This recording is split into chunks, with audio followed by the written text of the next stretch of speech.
Existem prazeres que a gente pode satisfazer agora e outros que vai satisfazer daqui a pouco. E o legal é você dar à criança flexibilidade para lidar com tudo isso. Né? Uma criança que não consiga gastar, que os pais percebam que ela sofre porque não consegue se libertar do dinheiro, deve prestar atenção, porque também neste caso a criança está indicando alguma e leva para a vida adulta, provavelmente, claro, esse hábito, né? Claro. Lázaro. Ou então ela vai chegar lá pelos 18, 19, 20 anos no primeiro salário e ela vai detonar, porque ela vai virar um perdulário. Vai, não é exatamente, né? Para fazer revirar tudo isso. E as famílias de baixa renda, como é que podem educar os seus filhos a lidar com o dinheiro se não tem essa possibilidade de dar com frequência? Eu gosto de pensar que não existem diferenças significativas em relação a essa educação de acordo com a classe social. Até porque a quantia a ser dada não vai variar, ou não deveria variar, independente das famílias terem muito dinheiro ou não. Interessa muito mais a preocupação com o assunto, que a preocupação com o assunto esteja instalada na família. Então, do mais elementar, um exemplo bastante presente no cotidiano, a lista de supermercado, que aliás é uma coisa que todo mundo deveria fazer e pouquíssima gente faz. Quando a criança, 3, 4 anos, pequenininha ainda, e observe que evidentemente, se a gente excluir uma faixa da população que é absolutamente miserável, passado este ponto, as pessoas fazem compras de supermercado. Então, se você chama o seu filho de 3 anos e deixa que ele seja encarregado, por exemplo, por verificar se a gente vai precisar comprar pasta de dente, né? O fato de ensinar a criança que a família faz uma lista, mostra a ela que há um processo de planejamento, de organização, de racionalidade no uso do dinheiro. Isso você pode fazer independente da sua renda. Não precisa ter nem a nota em si, né? É mais o conceito, o planejamento. Claro, exatamente. Então, quando você leva a criança para fazer compra de supermercado, ela já será a responsável por procurar aquele determinado produto, etc, etc. Isso ensina a criança um mundo de coisas em relação às finanças. Um outro aspecto também que é muito simples e que as pessoas esquecem de dar aos filhos é conhecer as cédulas e as moedas. A conhecer mesmo qual é o desenho, como é feito o papel, a sentir a textura, os instrumentos todos de segurança. Porque, Lucila, o que a gente não conhece nessa vida, a gente não respeita. E com dinheiro não é diferente. Se você não ensina o seu filho que não se risca a nota, que não se molha, que não se rasga, etc, etc, fica difícil para ela perceber que o dinheiro deve ser tratado de fato com respeito, não é? E que isso não é só uma questão de blá blá blá, de conversinha jogada fora. No próximo bloco, como negociar com seu filho e como ensiná-lo a poupar. Estamos de volta. A mesada, assim como um remédio, precisa ser dada à criança na dose certa. E as regras que regem essa bonificação precisam ser bastante claras. Cássia, e o dinheiro que vem dos tios, dos avós, como é que a gente deve orientar a criança a usar? Que aí é fora da regra da mesada, da semanada.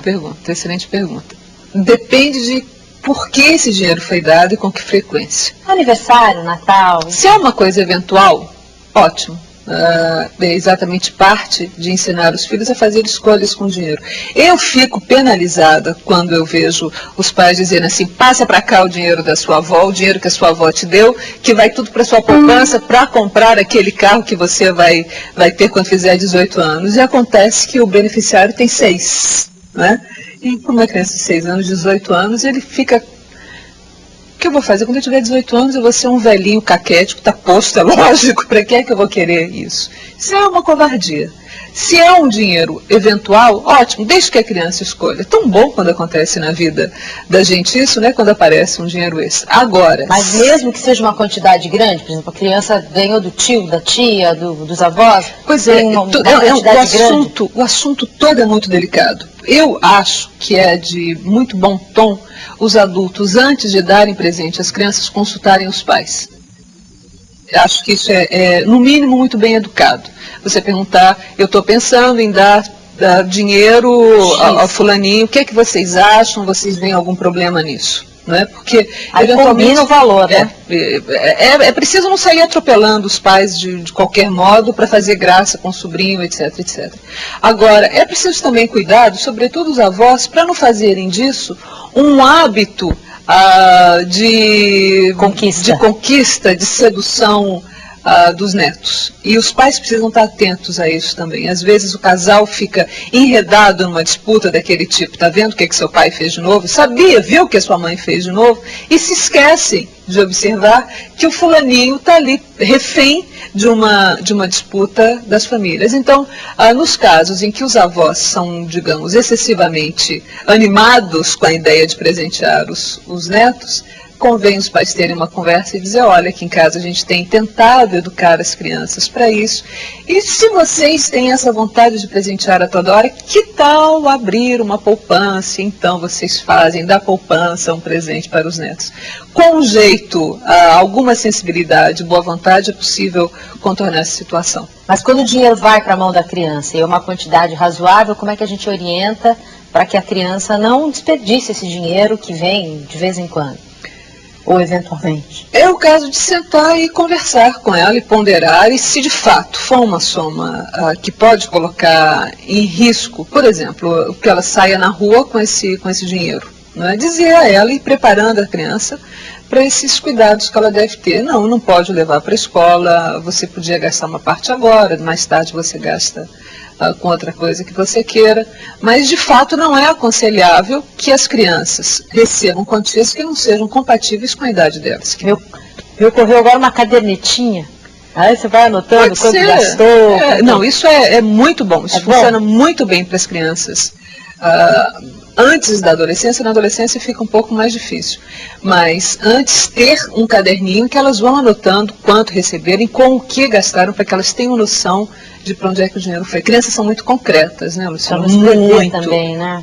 Exatamente. Senão, dá aquela sensação que às vezes a gente tem adulto de para onde é que foi o dinheiro. Acabou tudo. Acabou, eu não sei, perdi, o que foi que aconteceu. Então é legal sempre anotar. E quando as crianças presenciam os pais reclamando muito de que está acabando o dinheiro, que está faltando dinheiro, que não tem o dinheiro, qual a consequência disso para a cabeça da criança? Como ela vai assimilar esse valor, dinheiro? Naturalmente ela vai crescer associando isso a muita angústia, não é? A gente tem um defeito grave aqui no Brasil, de modo especial, de só falar em dinheiro com os filhos em momentos justamente quando a grana está pouca. É no quebra-pau que a gente resolve tratar do assunto. Aí sai aquela penca de frases que todo mundo conhece. Meu dinheiro não é capim, ninguém dá valor a nada aqui em casa, eu me mato de trabalhar. Dinheiro não cai do céu, dinheiro não nasce em árvore, patatá. Aquilo num tom que nunca é de tranquilidade, eu estou educando, não. Você está se vingando, não é, da política econômica, da sua situação no trabalho, você se vinga ali naquele momento. O que a criança apreende de uma situação dessa é apenas angústia. Agora, o problema central é que no momento em que essas vaquinhas vão ganhando peso e que a vida financeira da família vai entrando nos eixos, se pelo menos a gente se organizasse de modo a ter uma poupança que evitasse no futuro outra maré baixa dessas, não. A gente logo arranja um jeito de comprar uma televisão de 7.323 polegadas que não vai dar conta de pagar o que nem precisava. E isso também a criança está assistindo. O que é que ela guarda desse cenário todo? Bom, dinheiro é uma coisa que a gente enlouquece quando tem e enlouquece 2 vezes quando não tem.